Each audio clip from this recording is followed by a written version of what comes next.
Assalamualaikum dear class 8 students. I am teacher Bakar Yasin from UPS तरकपोरा। प्यारे बच्चों, आज हम क्लास 8 का हिस्ट्री कंटिन्यू करेंगे और हमारा टॉपिक है लेसन का when people rebel 1857 and after.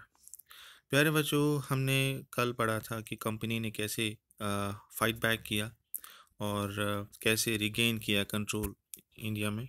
पहले जो इम्पोर्टेंट प्लेस था दिल्ली, इन्होंने इसको फिर से रिकैप्चर कर लिया और रेबल फोर्सेस को अरेस्ट किया गया। सितंबर 1857 में इन्होंने दिल्ली को वापस हासिल किया। और जो लास्ट मुगल एम्परर थे बहादुर शाह जफर, इनके साथ क्या हुआ, इनकी वाइफ के साथ क्या हुआ, इन दोनों को ताउम्र सज़ा दी गई, उम्र कैद की सज़ा दी गई और इन्हें लाइफ इम्प्रिजनमेंट मिली और दोनों को रंगून की जेल भेजा गया। लेकिन लोगों का जो गुस्सा था ब्रिटिश के ख़िलाफ़ वो चलता रहा, वो बढ़ता रहा और लोग जो थे वो लड़ते रहे अगेंस्ट द ब्रिटिश। और ब्रिटिश की जो ये लड़ाई थी against some people of India, इन्होंने कंटिन्यू की और सप्रेस दबाने की, सप्रेस करने की कोशिश करते रहे। ये 2 साल इनको लगे, 2 इयर्स लगे इस पॉपुलर रेबेलियन को दबाने के लिए।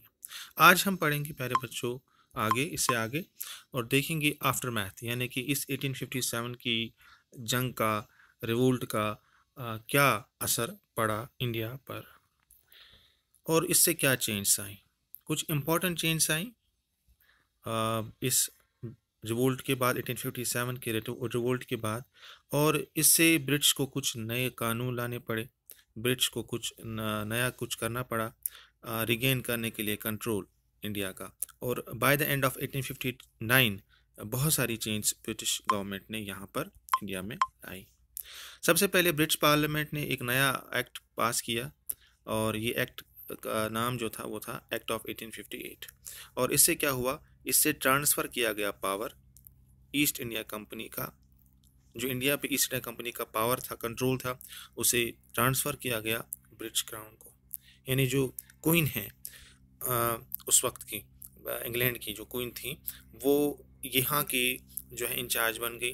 और जो ईस्ट इंडिया कंपनी की जो पास पावर था, ब्रिटिश ईस्ट इंडिया कंपनी जो चला रही थी यहाँ पर सारा कंट्रोल मैनेजमेंट इंडिया का, वो अब ये ट्रांसफ़र हो गया by the act of 1858, transfer हो गया to British crown, that is queen of Britain.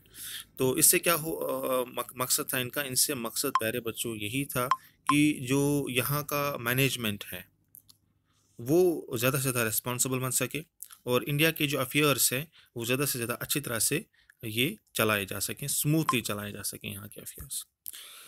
इसके अलावा जो रूलिंग चीफ्स थे, यानी जो किंग्स थे, क्वींस थी, नवाब्स थे, जो इस कंट्री में, इंडिया में हुकूमत कर रहे थे, इनके लिए एक इसमें कानून में एक प्रोविज़न रखा गया प्यारे बच्चों कि इन्हें इजाज़त दी गई, इन्हें अलाउ किया गया कि ये जो हैं अपना किंगडम, अपनी जो इनकी विरासत है, इनका अपना जो प्रॉपर्टी है, सल्तनत है, इनकी किंगडम है, वो अपने वारिसों को, हियर्स को, दैट इज़ वारिसों को ये ट्रांसफ़र कर सकते हैं। इसमें एक और चीज़ रखी गई, वो ये थी कि जिनके अपने बच्चे नहीं, जिनके पास अडॉप्टेड सन्स हैं, जिन बादशाहों के पास, जिन नवाब्स के पास अडॉप्टेड सन्स हैं, यानी गोद लिए हुए बच्चे हैं, जिनके अपने बच्चे नहीं, उनको भी ये हक दिया गया कि वो अपने इस प्रॉपर्टी को, अपने किंगडम को, अपने अडॉप्टेड सन को ट्रांसफ़र कर सकते हैं।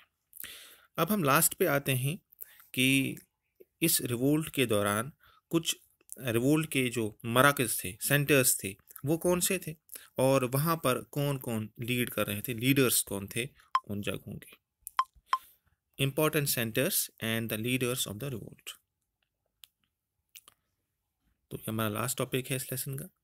अब हम एक एक करके इन सेंटर्स को पढ़ेंगे और इनके लीडर्स को पढ़ेंगे। पहले हम चलते हैं दिल्ली। प्यारे बच्चों, दिल्ली में अगर हम देखें तो यहाँ पर जो लीडर थे वो इस रिवोल्ट के भी लीडर थे, जैसा कि हमने पहले भी इस लेसन में पढ़ा कि दिल्ली सेंटर था रिवोल्ट का और यही दिल्ली के जो लीडर थे, जो थे बहादुर शाह जफ़र, ये इस रिवोल्ट के भी लीडर थे। यानी ये लीड कर रहे थे पूरे इस लड़ाई को भी, रिवोल्ट को भी, रेबिलियन को भी, और दिल्ली में भी इन्होंने मोर्चा संभाला था। दिल्ली में भी यही लीड कर रहे थे इस रिवोल्ट को।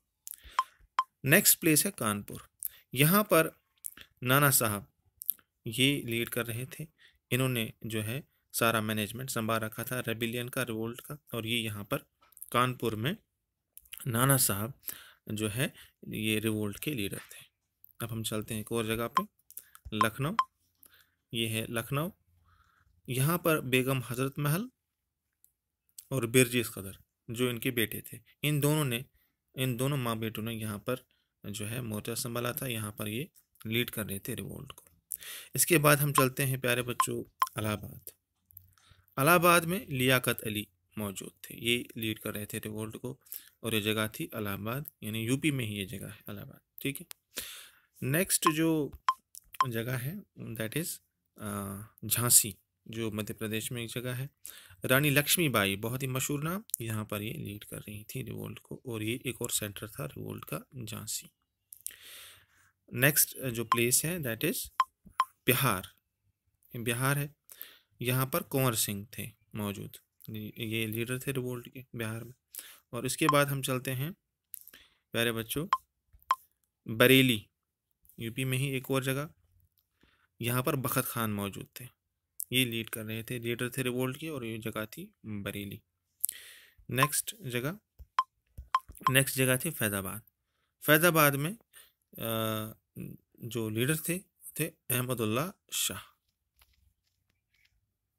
तो प्यारे बच्चों इस तरह से हमने इस लेसन को कंप्लीट किया। नेक्स्ट वीडियो लेक्चर में हम इसके कुछ क्वेश्चंस करेंगे। अल्लाह हाफिज़।